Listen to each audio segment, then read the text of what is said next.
देखिए आज हम आपको अभी अम्ल और क्षार के बारे में बताएं। बोलिए भाई साहब, बताएं कि नहीं बताएं? अब पूरा अच्छा से ईमानदारी से एकदम समझना है अम्ल और क्षार क्या है, उसकी परिभाषा देंगे अभी और उसका एग्जाम्पल बताएंगे। परिभाषा तो आपको मैंने लिखाया है, फिर अभी हम आपको समझाने वाले हैं। समझिए, पहला क्या है कि आपको कोई पूछेगा अम्ल क्या है। अम्ल को इंग्लिश में बोलते हैं एसिड। कोई बोलिए ना, सब लोग अच्छे से समझिए, अम्ल को इंग्लिश में क्या बोलते हैं? एसिड। और ये जो एसिड है, एसिड को 3 लोग ने मिलकर परिभाषित किया, यानी ये महान वैज्ञानिक के बारे में भी हम आपको बताएंगे। यानी 3 साहब से मिलाने वाले हैं। एक है आर्हेनियस, एक साहब है आर्हेनियस, दूसरा है ब्रोंस्टेड, ध्यान से सुनिएगा, तीसरा है लुईस या लुईस भी लिख सकते हैं। ये 3 साहब।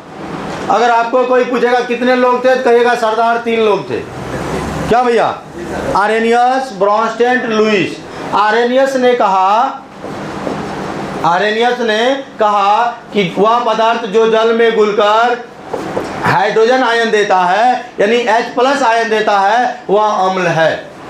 ब्रोंस्टेड ने कहा कि जो जल में घुलकर प्रोटॉन त्याग करता है वह अम्ल है। प्रोटॉन त्याग करने वाला अम्ल है, ये ब्रोंस्टेड कहा था। और लुईस ने कहा जिसके पास एक जोड़ा इलेक्ट्रॉन की कमी होगी, एक जोड़ा इलेक्ट्रॉन को केमिस्ट्री में बोलते हैं निर्जन जोड़ी इलेक्ट्रॉन, तो जिसके पास निर्जन जोड़ी इलेक्ट्रॉन की कमी होगी वही आपका क्या होगा? अम्ल होगा, लुईस के अनुसार। ठीक है। उसके बाद इसका उल्टा क्षार। क्षार को इंग्लिश में आप बोलते हैं बेस। बेस मतलब क्षार। इस पर एगो गाना आता है, बेस पसंद है, याद है? तो बेस मतलब होता है क्षार। ये क्षार जो है, इनको भी 3 साहब ने परिभाषित किया, डिफिनेशन दिया। आर्हेनियस कहता है जो जल में घुलकर OH- यानी हाइड्रोक्साइड आयन देता है वो क्षार है। ये कहा जो प्रोटॉन ग्रहण करेगा वो क्षार है, जो प्रोटॉन ग्रहण करेगा वो क्षार है। और जो है जिसके पास एक जोड़ा इलेक्ट्रॉन उपस्थित होगा यानी प्रेजेंट होगा वो क्षार है।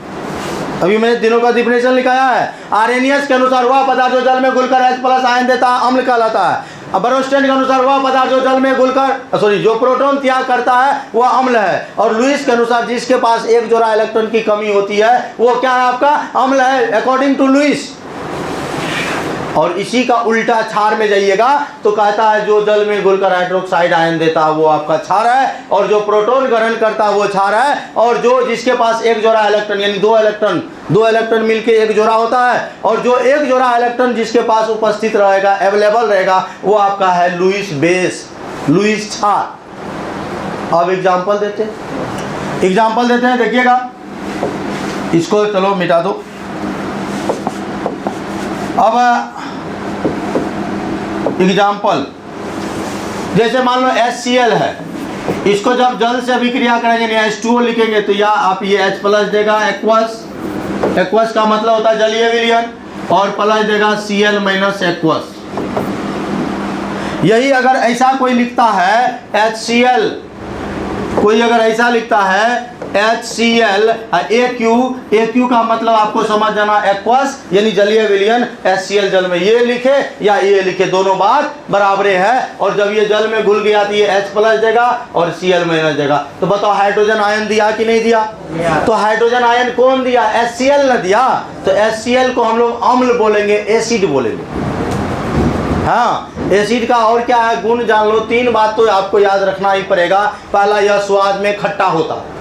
एसिड स्वाद में क्या होते हैं? खट्टा होता है, और यह नीले लिटमस पद को लाल कर देता है। और तीसरा बात यह कि जब एसिड को आप कोई भी धातु के साथ रिएक्शन कराइएगा तो वो जो हाइड्रोजन गैस देगा। क्या देगा? हाइड्रोजन गैस देगा। अब कहिएगा सर आपने कहा तो एसिड खट्टा होता है, क्या उसको चख सकते हैं क्या? जी नहीं। एसिड का पहचान है आप लिटमस पेपर से करोगे।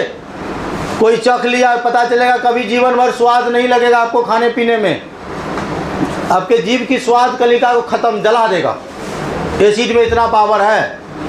आप सुने होंगे धमकी मिलता है लड़की सबको आजकल, जो हमसे प्यार नहीं करोगे एसिड फेंक देंगे, देता होगा धमकी। एसिड इतना खतरनाक होता है, उसमें सबसे रसायनों का राजा होता है H2SO4, किंग ऑफ केमिकल इसको कहा जाता है। ये किंग है, सभी केमिकलों का ये राजा है, रसायनों का ये राजा है H2SO4। और इससे बहुत सारे कुछ बनते हैं। तेजाब का नाम सुने होंगे। ये अगर सांद्र फॉर्म हो जाए, अगर एक बूंद आप अपनी हाथों पे लीजिएगा तो ये नीचे से चुभ जाएगा, नीचे से। अरे अंधेरा अंधेरा नहीं देखना आपको। अब मैं मार्केट में ये जानो, ऑनलाइन क्लास का पूरा सेटअप करेंगे ना, तब आप लोगों को क्वालिटी देखना है। अब आप सुंदर, अब सर आपका चेहरा काला आ रहा है, गड़बड़ हो जाएगा।